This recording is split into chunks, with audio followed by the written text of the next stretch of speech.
Então, meus queridos, nós estamos realmente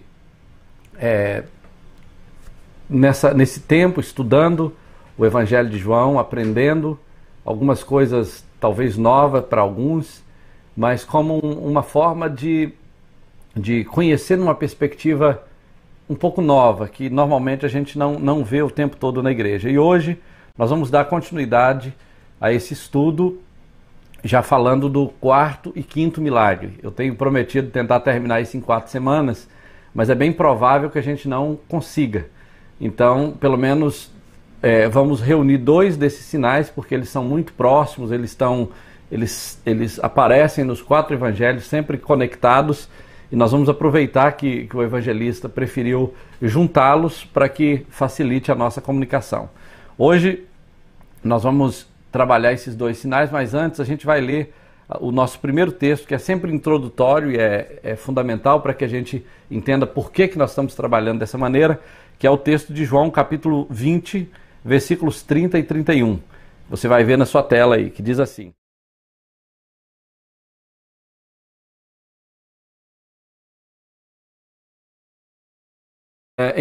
também em presença dos seus discípulos, muitos outros sinais que não estão escritos neste livro.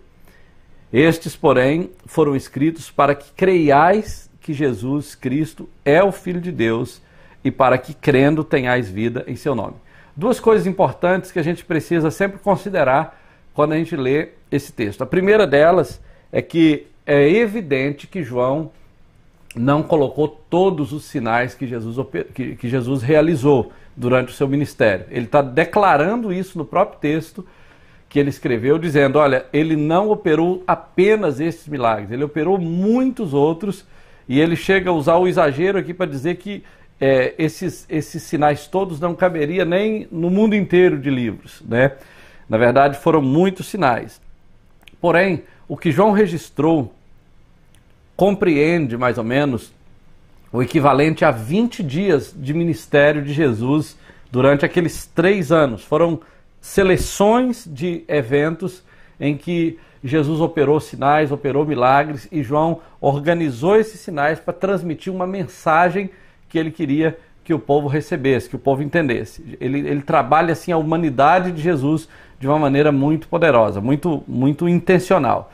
Outra coisa curiosa nesse texto é que ele fala assim: estes, porém, se referindo aos próprios sinais, foram escritos para que creiais que Jesus é o Cristo, o Filho de Deus, para que, crendo, tenhais vida em seu nome. Então, a intenção é totalmente previsível, declarada e está estampada nesse versículo. Ele diz, olha, esses sinais foram registrados cuidadosamente, selecionados, catalogados, transmitidos, para que você creia que Jesus é o Cristo, o ungido de Deus, o Filho de Deus, e crendo, você receba vida em seu nome. Então, a intenção de João era que você, lendo esse evangelho, você pudesse ver Jesus como Deus e não apenas como um homem, um galileu, um psicólogo, um guru da administração, mas como Deus, como Salvador, como Senhor. Essa era a intenção de João. É até por isso que normalmente muitas igrejas pedem que os novos convertidos leiam esse livro antes de ler qualquer um. É claro que o novo convertido pode ler qualquer livro da Bíblia, mas se ele começar lendo esse livro, ele vai ter uma visão de Jesus muito boa, muito melhor talvez do que ele teria se ele começasse lendo Apocalipse ou o livro de Números, né, ou Levítico. Então, é interessante a maneira como João coloca isso. Bom, hoje nós vamos... Os 2 sinais que nós vamos usar, que vamos aplicar nessa palavra, estão baseados em João, no capítulo 6, de 1 a 16, e também João 16 a 24. Daqui a pouquinho você vai ver aí na sua tela. Mas, lembrando também, uma coisa muito importante que eu quero sempre enfatizar, é que estes sinais, eles são colocados em conexão com o Velho Testamento. Cada um desses sinais nos conecta, nos reporta para o Velho Testamento e nos faz ver algumas coisas que já aconteceram, ou que foram profetizadas, ou que foram registradas e que foram apropriadas do Evangelho de João, ou que foram ilustradas de alguma forma através desses sinais. Então eles estão conectados com o Velho Testamento eles também sempre confrontam a religião, a mentalidade judaica nos dias de Jesus, e ele também serve de consolo para o povo de Deus naquele tempo e serve de consolo para mim e para você. Então a gente sempre vai olhar esses sinais nessas perspectivas. Então, diante disso, eu quero ler com você agora João no capítulo 6, do 16 ao 24, que vai ser a nossa primeira leitura do primeiro milagre que nós vamos ler hoje. Embora esse seja na lista que nós estamos estudando o quarto milagre. Então, o registro diz assim, João capítulo 6, versículo de 1 a 15. Diz assim: Depois dessas coisas, atravessou Jesus o mar da Galileia, que é o de Tiberíades. Seguia-o numerosa multidão, porque tinham visto os sinais que ele fazia na cura dos enfermos. Então subiu Jesus ao monte e assentou-se ali com os seus discípulos. Ora, a Páscoa, festa dos judeus, estava próxima. Então Jesus, erguendo os olhos e vendo que grande multidão vinha ter com ele, disse a Filipe: Onde compraremos pães para lhes dar a comer? Mas dizia isto para o experimentar, porque ele bem sabia o que estava para fazer. Respondeu-lhe Filipe: Não lhes bastariam 200 denários de pão para receber cada um seu pedaço? Um dos seus discípulos, chamado André, irmão de Simão, informou a Jesus: Eis aí um rapaz que tem 5 pães de cevada e 2 peixinhos. Mas o que é isto para tanta gente? Disse-lhe Jesus: Fazei o povo assentar-se, pois havia naquele lugar muita relva. Assentaram-se, pois, os homens em número de quase 5.000. Então Jesus tomou os pães e, tendo dado graças, distribuiu-os entre eles, e também igualmente os peixes, quantos queriam. E quando já estavam fartos, disse Jesus aos seus discípulos: Recolhei os pedaços que sobraram, para que nada se perca. Assim, pois, o fizeram e encheram 12 cestos de pedaços dos 5 pães de cevada que sobraram aos que haviam comido. Vendo, pois, os homens o sinal que Jesus fizera, disseram: Este é verdadeiramente o profeta que deveria vir ao mundo. Sabendo, pois, Jesus que estava para vir com o intuito de arrebatá-lo para proclamá-lo rei, retirou-se novamente sozinho para o monte. Muito bem. Então, aqui nós temos o relato do milagre de acordo com o registro de João. De acordo com esse relato, a gente pode resumir isso, né, nessa próxima tela que você vai ver, um resumo bem curto de como a gente pode ver esses sinais. Olha só, Jesus alimenta 5.000 pessoas e anda sobre as águas. O andar sobre as águas ainda não está, não foi ainda lido, nós ainda não mostramos esse relato. Mas ele alimenta 5.000 pessoas e anda sobre as águas.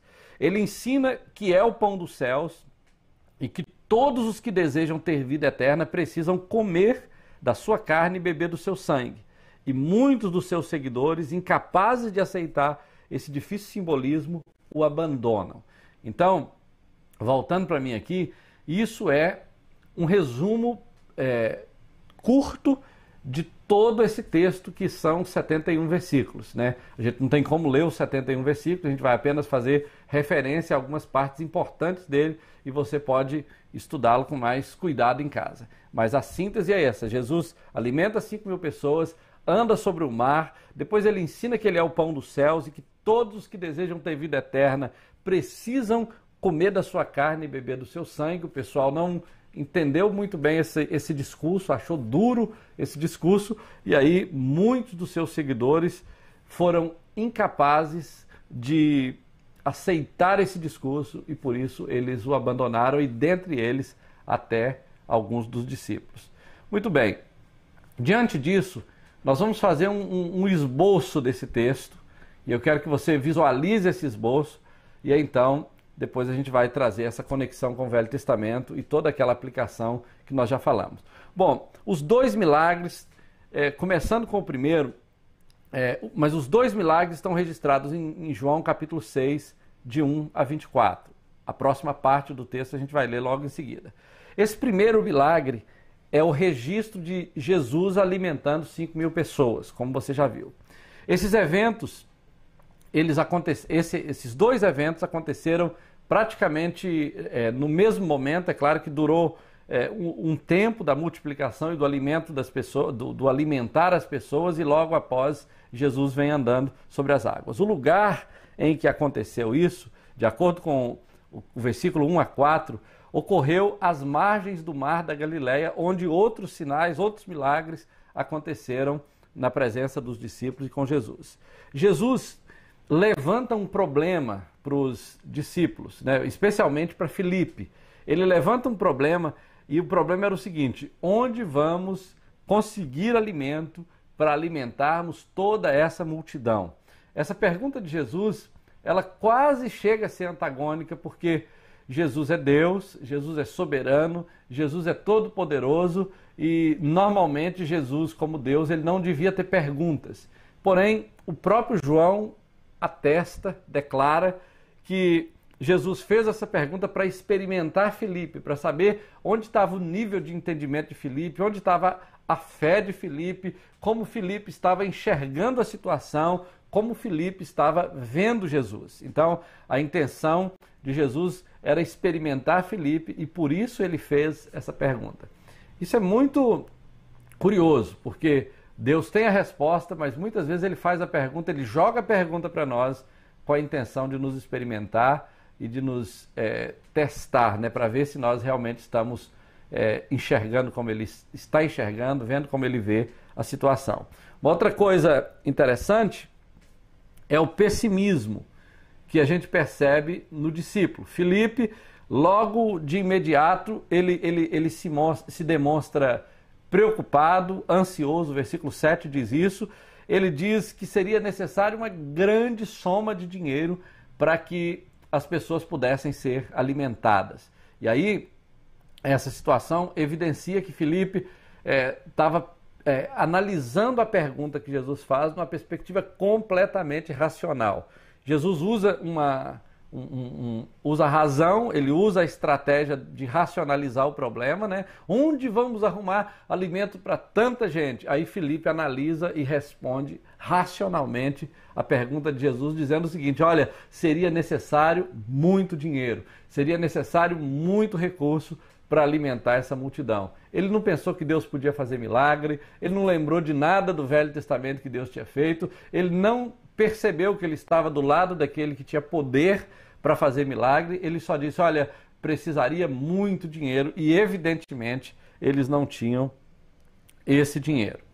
Uma outra coisa curiosa é que logo após ele dizer que não havia recursos suficientes para isso, aparece André trazendo um garoto com 5 pães, como ele próprio diz, os pães de cevada e alguns peixes, e ele apresenta esses pães a Jesus, mas dizendo: o que é isto para tanta gente? Ele falou: está aqui esses pães, estão aqui esses peixes, mas o que é isto para tanta gente? Mostrando visivelmente que tanto ele quanto Filipe eram incrédulos a respeito da possibilidade de alimentar aquela multidão. Eles estavam com Jesus, eles criam em Deus, eles conheciam o Deus de Israel, mas eles não viam possibilidades daquela multidão ser alimentada com os recursos escassos que eles tinham naquele momento. Então, esse era o nível de fé daqueles discípulos que estavam colados em Jesus, que estavam andando com Jesus e vendo todos os milagres que ele operou. Muito bem. A palavra sinal nesse evangelho sempre aparece como a palavra simeia. E essa palavra é usada de maneira estratégica para mostrar que é um sinal profético, é um sinal intencional, é o desejo de Deus de se manifestar através daquilo que está acontecendo no momento. Por exemplo, quando você volta lá naquele milagre da transformação da água em vinho, uma coisa que eu não mencionei da outra vez e que eu posso mencionar aqui agora, que sempre muitas coisas não dão para passar no vídeo, a gente aproveita a situação para recapitular, mas, por exemplo, quando o mestre Sala fala assim: olha, você deixou o último vinho para o final da festa, você também pode entender essa colocação do mestre Sala na seguinte perspectiva: o Velho Testamento vem apontando a vinda do Messias durante todos aqueles séculos. Todos aqueles séculos. E quando Jesus se manifesta, é como se Jesus estivesse chegando no desfecho da história, porque a Bíblia diz que Jesus veio na plenitude dos tempos. Ele veio e se manifestou no tempo exato, previsto, planejado, projetado por Deus. Então o mestre Sala faz uma declaração que tem um tom muito poderoso, um tom profético até, quando ele fala: deixou o melhor vinho para o final da festa. Jesus é também o melhor vinho que se manifestou no final da festa. Quando aparentemente tudo estava perdido, o melhor vinho foi derramado sobre a terra, que é a oferta da salvação que veio através da morte e ressurreição de Jesus. Então, essa é uma maneira da gente entender essa palavra semeia, com a intenção de mostrar o sinal como um sinal milagroso, um sinal promulgado, um sinal divulgado e publicado, para que todos pudessem, ao ver o evento, crer que Jesus é Deus.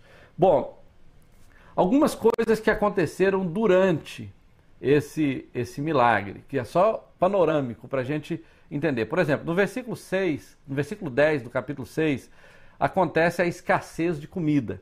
Jesus toma a única comida existente, que eram os 5 pães de cevada e os 2 peixes, e dá graças e ordena que isso seja distribuído. Então, no capítulo 6, versículo 10, a escassez de comida fez com que Jesus se movimentasse dessa maneira, pegando o recurso que estava disponível e transformando num recurso suficiente para sustentar, para suprir a necessidade daquela multidão faminta. Uma outra coisa que a gente percebe é a abundância de comida, no versículo 13. Começa com a escassez e já vai imediatamente, já salta para a abundância de comida. Quando no versículo de 11 a 13, você percebe que depois que todos haviam comido, e a Bíblia fala que eles ficaram satisfeitos, sobraram ainda 12 cestos cheios. Dá para a gente até fazer uma brincadeira com isso aqui, pensando o seguinte: olha, Jesus colocou um cesto cheio na mão de cada discípulo para mostrar para eles o quanto ele é poderoso, o quanto ele é capaz de suprir a necessidade. E quando eles olhavam para aquele cesto cheio, eles lembravam que minutos antes, ou talvez algumas horas antes, eles estavam incrédulos a respeito da possibilidade daquela multidão ser alimentada, mas agora todos estavam fartos e eles ainda tinham sobras, uma sobra para cada discípulo, para que eles pudessem realmente desfrutar desse milagre e contemplar com os próprios olhos que Deus é poderoso para suprir qualquer necessidade. Então fica aqui até uma aplicação para você que está nos ouvindo agora. Olha, Deus sempre nos surpreende. Ele sempre cria situações. Eu poderia contar para você inúmeros eventos na minha própria vida, quando nos momentos cruciais Deus proveu recursos para pagar contas, proveu recursos para suprir necessidades da igreja, necessidades de missões, ou até mesmo necessidades nossas, como família. Então, Deus sempre supriu, e até hoje a gente tem visto o suprimento de Deus manifesto de muitas formas nas nossas vidas e no nosso ministério. Então, é muito bom você saber que diante dessa pergunta de Jesus, tudo que nós temos que fazer é o seguinte: olha, Senhor, o Senhor sabe como multiplicar pães, o Senhor sabe como prover recursos e o Senhor tem poder para alimentar essa multidão. Então não pense que nesse tempo de pandemia, nesse tempo de escassez e dificuldade, Deus abandonou você. Na verdade, Deus sempre tem os meios de prover recursos para te suprir, para abrir portas, para abençoar sua vida. Agora, alguns eventos posteriores ao milagre que a gente pode perceber está no versículo 14 e 15, que a gente não vai ler ainda, daqui a pouco eu vou mostrar. Primeiro foi a decisão do povo. O povo percebeu que Jesus fez aquele sinal poderoso e logo percebeu que ele podia ser um profeta. Declararam: esse aí não seria o profeta? Esse aí é um profeta. E aí eles logo saíram com aquela intenção de coroá-lo rei, de chamá-lo para assumir uma posição política. E aí vem a próxima parte desse evento, que é quando Jesus parte, Jesus deixa aquele grupo e vai para um lugar isolado, porque ele não queria ser coroado rei, ele não veio com intenções de concorrer um cargo público, ele não tinha intenção de transformar politicamente o mundo. Na verdade, a intenção dele era ser um instrumento de cura, de salvação, de bênção para o povo, morrendo na cruz e ressuscitando ao terceiro dia. Bom, diante disso, a gente tem o segundo milagre. No segundo milagre, que está registrado no versículo 16 até o 24, você vai perceber algumas coisas. Imagino que você já está vendo a tela aí. No segundo milagre, Jesus anda sobre as águas. Tá registrado aí os dois milagres e a letra B, o segundo milagre. Eu espero que você esteja acompanhando direitinho aí. Então, Jesus anda sobre as águas. Essa é a ideia principal do segundo milagre. Ele sai, no evento anterior, ele saiu, deixou os discípulos e foi para um lugar retirado. Os discípulos atravessaram o mar, o lago da Galileia, e mais tarde Jesus vem para encontrar com eles. E por isso ele vem andando sobre as águas quando o mar estava agitado, e a Bíblia fala que o barco e os discípulos estavam sendo ameaçados pela tempestade, a situação estava crítica, estava caótica para eles, e Jesus então vem andando sobre as águas e encontra com os discípulos. Nesse evento registrado por João, você vai perceber que é diferente dos outros registrados pelos outros evangelistas. Ele não dá aqueles detalhes de Pedro ter andado sobre as águas, porque ele foca principalmente no fato de Jesus estar vindo andando sobre as águas. E ele vem ao encontro dos discípulos, e aí acontece um milagre duplo. A soberania de Jesus é manifesta naquele evento, no versículo 19 a 21, em que dois milagres acontecem simultaneamente. O primeiro deles é que Jesus anda sobre as águas. Jesus está ali quebrando todas as leis, ou pelo menos superando todas as leis da física e conseguindo flutuar sobre as águas sem nenhum instrumento artificial, de acordo com esse registro bíblico. Então Jesus está andando sobre as águas, já é um evento milagroso, um sinal poderoso para todos terem dúvida. Outros evangelistas até dizem que eles chegaram a pensar que Jesus pudesse ser um fantasma que estava vindo andando sobre as águas. Porém, ele vem andando sobre as águas, mostrando soberania sobre o mar, soberania sobre a natureza que ele havia criado. E aí o segundo milagre é que os discípulos que estavam sendo açoitados pelo vento, pelas ondas, pela tempestade que assolava aquela embarcação, conseguiram chegar imediatamente à terra firme. Então, logo em seguida a esses eventos, o versículo 22 a 24 vai mostrar que os pecadores, aquele povo de forma geral, que é um símbolo dos pecadores procurando Jesus, estavam à procura de Jesus, querendo saber onde eles estavam, pegaram barcos, atravessaram o lago e foram para ver onde Jesus estava, e uma grande multidão se reuniu novamente para encontrar com Jesus. Então, o ministério de Jesus estava muito movimentado, estava muito agitado, e esses eventos aconteciam simultaneamente, mas parecia que Jesus nem dormia, nem ia ao banheiro, nem tinha tempo de sentar um pouquinho e dar uma cochilada. Na verdade, João reuniu todos esses eventos que compreendem mais ou menos o período de 20 dias, e dá a impressão que Jesus não teve tempo nem de descansar e dormir. Mas com certeza Jesus teve tempo de sentar, de comer, de conversar, de ir e voltar. E em muitos desses momentos Jesus não fez milagre, Jesus não pregou, Jesus dormiu. Houve situações que evangelistas registram Jesus dormindo. Então, esse acúmulo de eventos, na verdade, é porque João organizou dessa maneira. Bom, agora nós temos a segunda leitura. A segunda leitura está em João 6, 16 a 24, que você vai ver o evento em si. Ao descambar o dia, melhor dizendo, os seus discípulos desceram para orar. E tomando um barco, passaram para o outro lado, rumo a Cafarnaum, e já se fazia escuro, e Jesus ainda não viera ter com eles. E o mar começava a empolar-se, agitado por vento rijo que soprava, e tendo navegado uns 20 a 30 estádios, eis que viram Jesus andando sobre o mar, aproximando-se do barco, e ficaram possuídos de temor. Mas Jesus lhes disse, sou eu, não temais. Então eles de bom grado o receberam e logo o barco chegou ao seu destino. Mas Jesus lhe disse, opa, estou repetindo aqui o texto. Muito bem.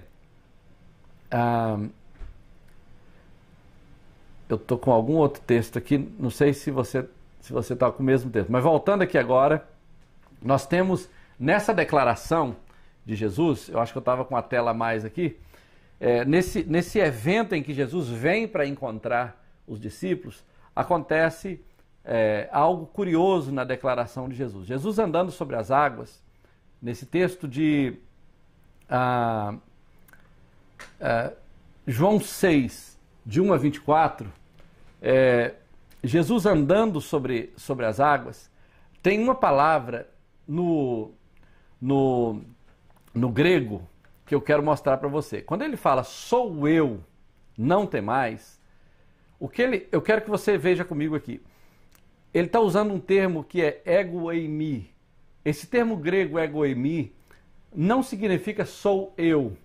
Na verdade, significa eu sou. É exatamente o contrário. Mas os discípulos, ou na verdade, quem fez essa tradução, ficou em dúvida se eles podiam ou não colocar essa palavra do jeito que ela está, e eles decidiram colocar sou eu, porque é o jeito mais comum de uma pessoa dizer, sou eu, não tem mais.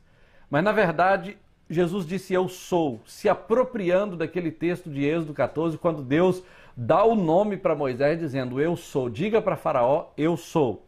E isso muda completamente o sentido, porque naquele contexto judaico, quando alguém dizia eu sou, ele estava dizendo eu sou Deus. Eu sou Deus. Então ele estava se autodeclarando Deus, e isso poderia custar a cabeça dele, poderia ser blasfêmia. Porém, na verdade, Jesus como Deus, ele poderia usar. O hebraico equivalente para essa palavra eu sou, ou ego eimi, na verdade é R-E-A-C-R-E. R-E-A-C-R-E. Esse termo significa eu sou o que sou. Deus usou esse termo para se apresentar a Faraó através de Moisés. E quando ele fala isso, quando ele se revela a Moisés dessa maneira, o Deus Yahvé, o Deus Todo-Poderoso, o Deus Criador dos céus e a terra, então essa associação com Jesus faz de Jesus Deus. E João não teve medo de registrar exatamente do jeito que ele disse, porque isso podia custar a sua cabeça, isso podia ser um problema para eles naquele tempo, mas era exatamente o que João queria que fosse registrado e que passasse, e era o que Jesus estava fazendo. Então, nós temos aqui a epifania de Jesus. Quando Jesus toma essa forma, usa esse método humano, essa manifestação humana para exercer domínio sobre o mar e para se manifestar sobre a natureza. Você vai ver outros textos da Bíblia, como Jó 38:16, eu imagino que eu tenho esse texto aqui, e Abacuque 3:15, onde você vai ver o mesmo tipo de soberania manifesto na pessoa de Jesus. Antes da gente ver isso, teve um professor de uma universidade metodista, ele também é bispo metodista, ele disse assim como o Senhor, e quando ele fala Senhor aqui, ele se refere a Deus, lá no Velho Testamento, assim como o Senhor abriu um caminho para Israel através do mar, levando-os à liberdade da escravidão, Jesus caminha sobre as águas e ele mostra como Messias que ele tem poder sobre os mares, mostrando que o mesmo Deus que abriu o mar é aquele mesmo Deus que anda sobre as águas, e o mesmo Deus que proveu uma liberdade, uma libertação para Israel lá no Velho Testamento, abrindo o mar. Esse mesmo Deus vem andando sobre as águas para livrar o povo dele, aquele grupo pequeno de discípulos que estavam em apuros com aquela tempestade que sobreveio a eles. Muito bem, o texto de Abacuque eu creio que eu não coloquei aqui, mas tudo bem. Depois você pode conferir na sua Bíblia Jó 38:16 e Abacuque 3:15, que são textos, o Mateus me disse que está aí, mas eu não tenho aqui, então não vou ter como ler. Muito bem. Diante disso, nós temos aqui a primeira parte do estudo. qual é a conexão que esse evento tem com o Velho Testamento? É muito curioso quando você percebe que João se apropriou de eventos que são altamente relacionados com aquilo que Jesus fez no Novo Testamento, e isso deixou todos aqueles discípulos e todas aquelas pessoas que viram o sinal perplexos, porque eles já tinham visto pelos registros bíblicos aquele evento acontecer no passado. Muito bem, o primeiro registro que nós temos é o de 2 Reis, capítulo 4, versículo 42 a 44, quando Eliseu alimentou 100 homens com 20 pães de cevada. A história é muito bonita, não dá tempo da gente contar os detalhes, mas o texto está aqui. 2 Reis, capítulo 4, 42, quando diz assim: veio um homem de Baal Salisa e trouxe aos homens de Deus, nisso inclui Eliseu, pães das primícias, 20 pães de cevadas e espigas verdes no seu alforje. Disse Eliseu: dá ao povo para que coma. Porém, o seu servo lhe disse: como hei de pôr isso diante de 100 homens? A pergunta dele é muito parecida com a dos discípulos. O que é isto para tanta gente? Como hei de pôr isso diante de 100 homens? Ele tornou a dizer: dá ao povo para que coma. Porque assim diz o Senhor: comerão e sobejará. Então lhes pôs diante, comeram e ainda sobrou conforme a palavra do Senhor. Então volta para mim aqui só um pouquinho. Olha só, é muito curioso que nesse evento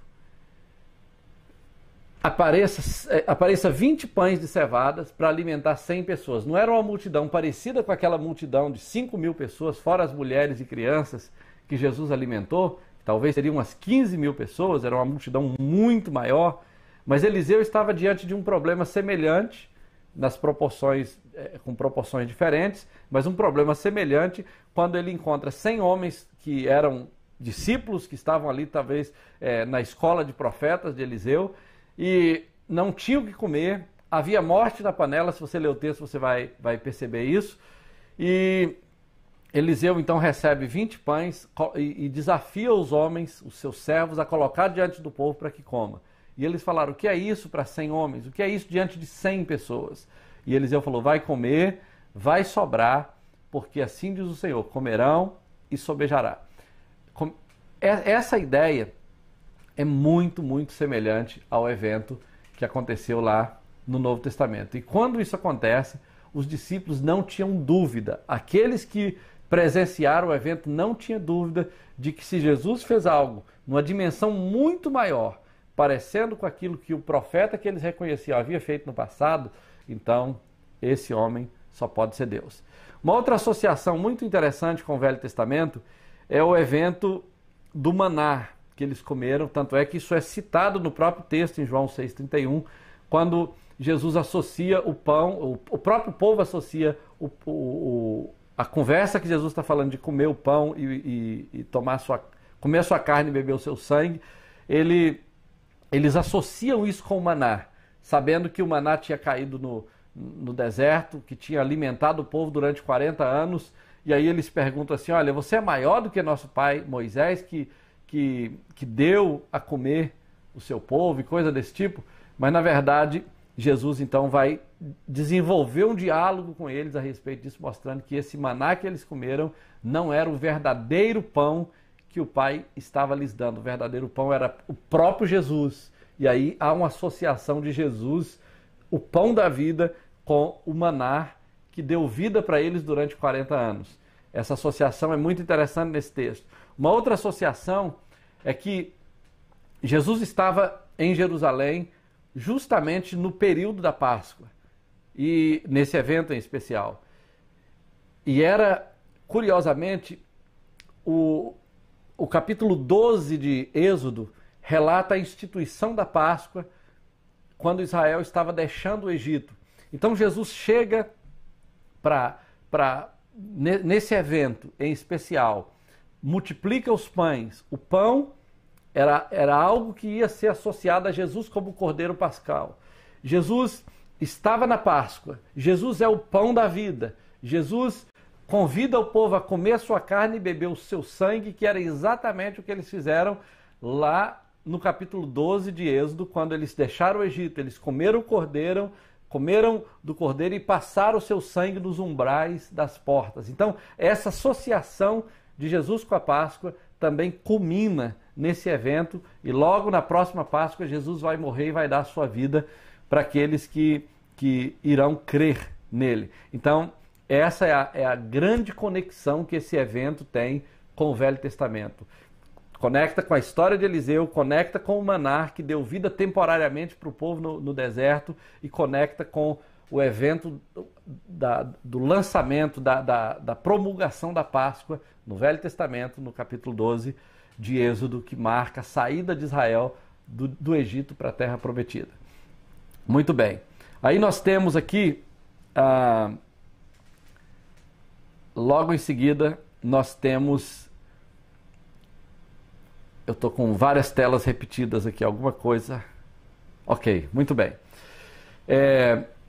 Nós temos o confronto com a religião judaica. Qual é o ponto crucial dessa palavra em que Jesus confronta a mentalidade dos judeus, a mentalidade daquele grupo de judeus que até então estavam crendo na lei, estavam praticando a religião de uma maneira tradicional, e agora eles estavam andando com Jesus, estavam observando Jesus, e algo da sua fé, da sua percepção de quem Jesus era, estava sendo manifesto em cada um desses sinais. Então, a primeira coisa que a gente percebe Jesus confrontando naqueles discípulos e na própria religião era o tipo de fome que eles tinham. Eles tinham a fome errada. Eles estavam buscando o pão material, enquanto Jesus estava querendo manifestar a eles a própria vida de Jesus como o pão da vida. E é interessante que no capítulo 6, versículo 22 a 27, que nós necessariamente não vamos ler, não, eu tenho ele aqui, nós podemos ler. O texto diz assim, olha: no dia seguinte, a multidão que ficara do outro lado do mar notou que ali não havia senão um pequeno barco, e que Jesus não embarcara nele com seus discípulos, tendo estes partido sós. Entretanto, outros barquinhos chegaram de Tiberíades, perto do lugar onde comeram o pão, tendo o Senhor dado graças.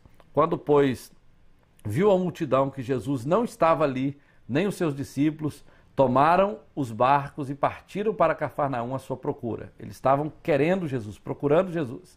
E tendo-o encontrado do outro lado do mar, lhe perguntaram: Mestre, quando chegaste aqui? Respondeu-lhe Jesus: em verdade te digo, vós me procurais, não pelo que viste, não porque viste sinais, mas porque comestes dos pães e vos fartastes.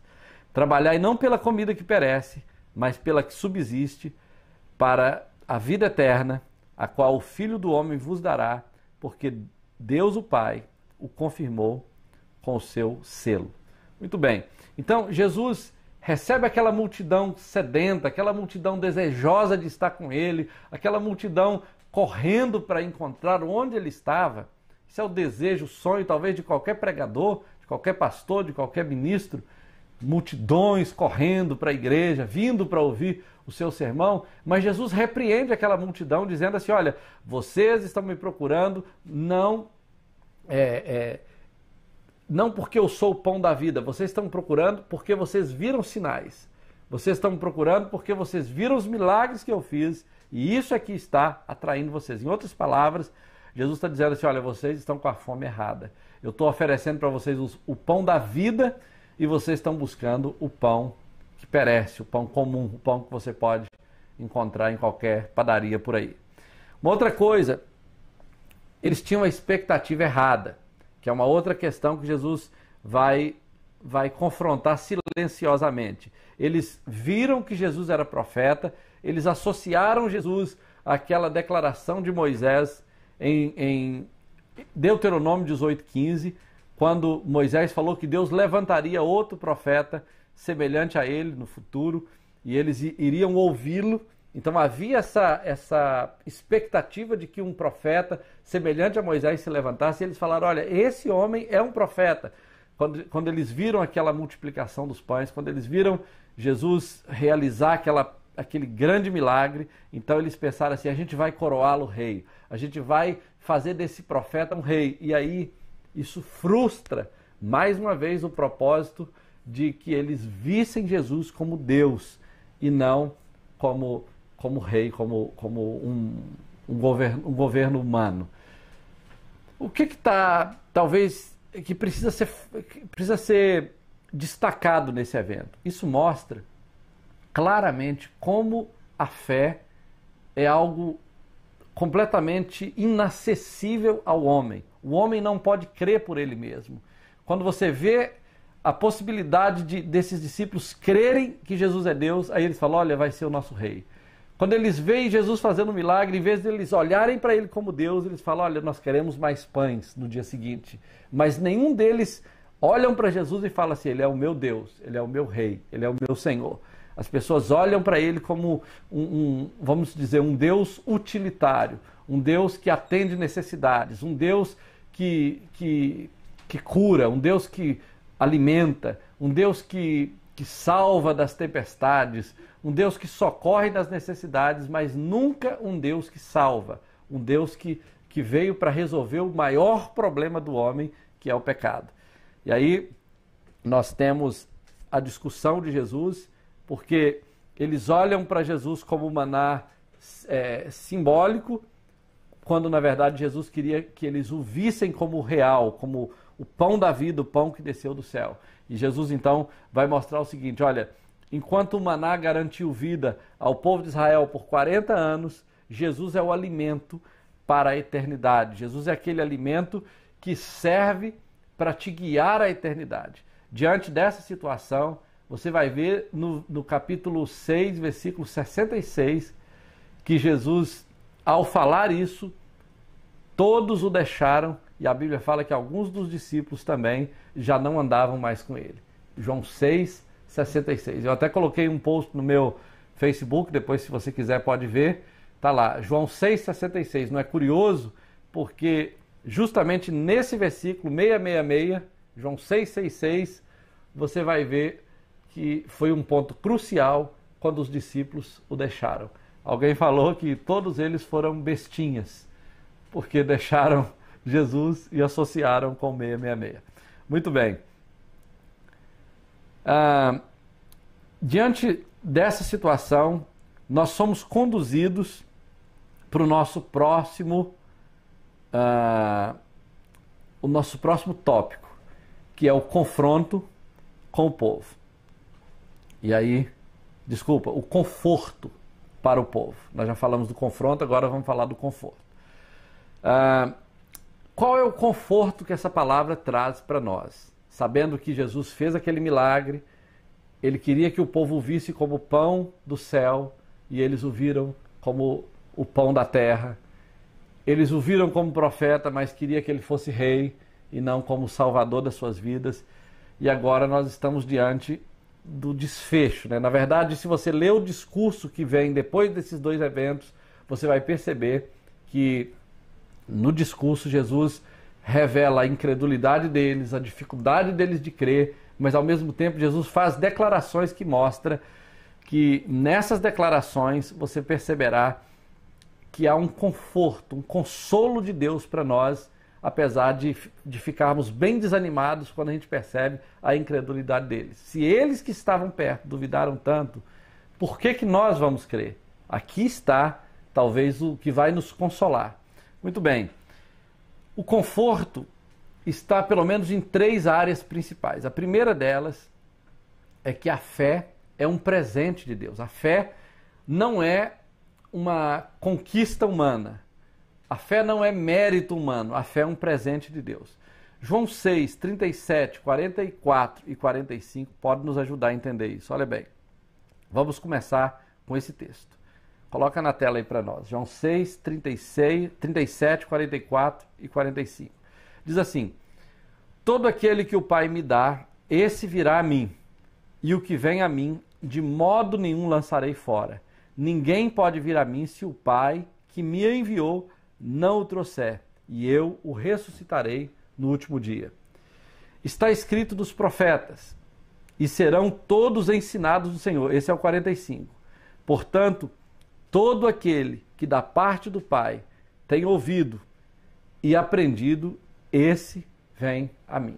Volta aqui para mim só um pouquinho. Olha bem, diante dessa situação, o consolo de Deus para nós, o consolo de Jesus, o consolo desse evento para nós é o seguinte: a incapacidade daqueles discípulos, daqueles judeus do primeiro século, de crerem que Jesus é Deus, é um atestado de que a fé é um presente de Deus. Ninguém pode crer em Deus vendo milagres, ninguém pode crer em Deus lendo livros, nem mesmo lendo a Bíblia necessariamente. Você pode ler a Bíblia de capa a capa e necessariamente não adquirir fé.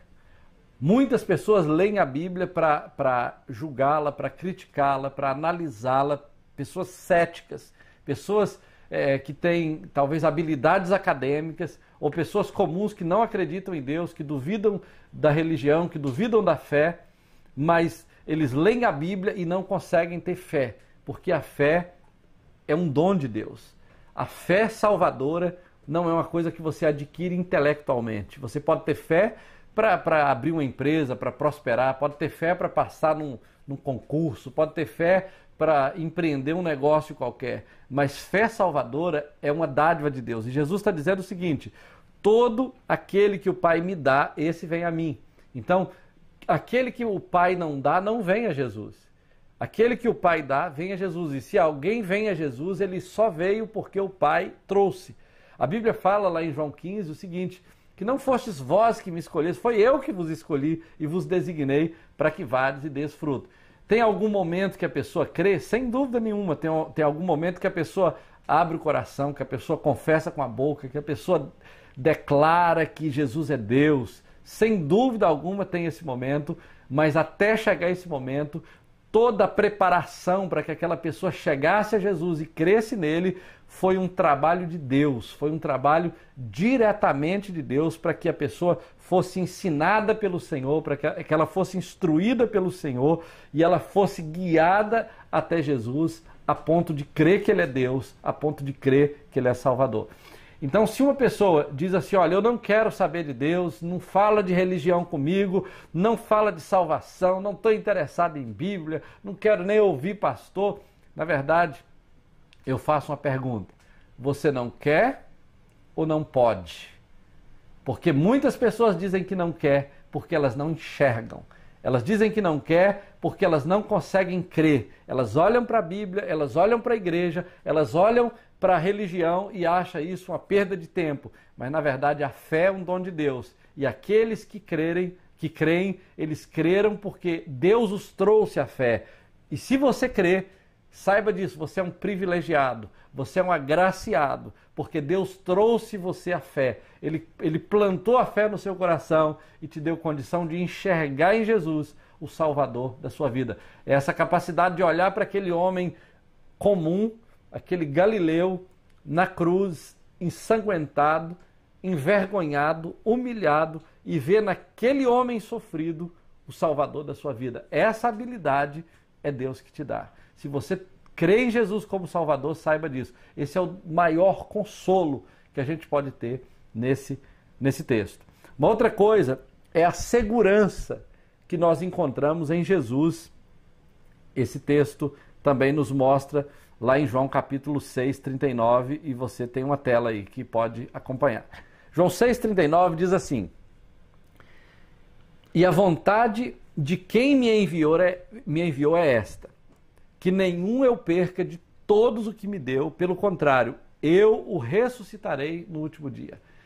Jesus, volta para mim, Jesus, na verdade, mostra claramente o seguinte: olha, daqueles que Deus me deu, a vontade de Deus é que eu não perca nenhum deles.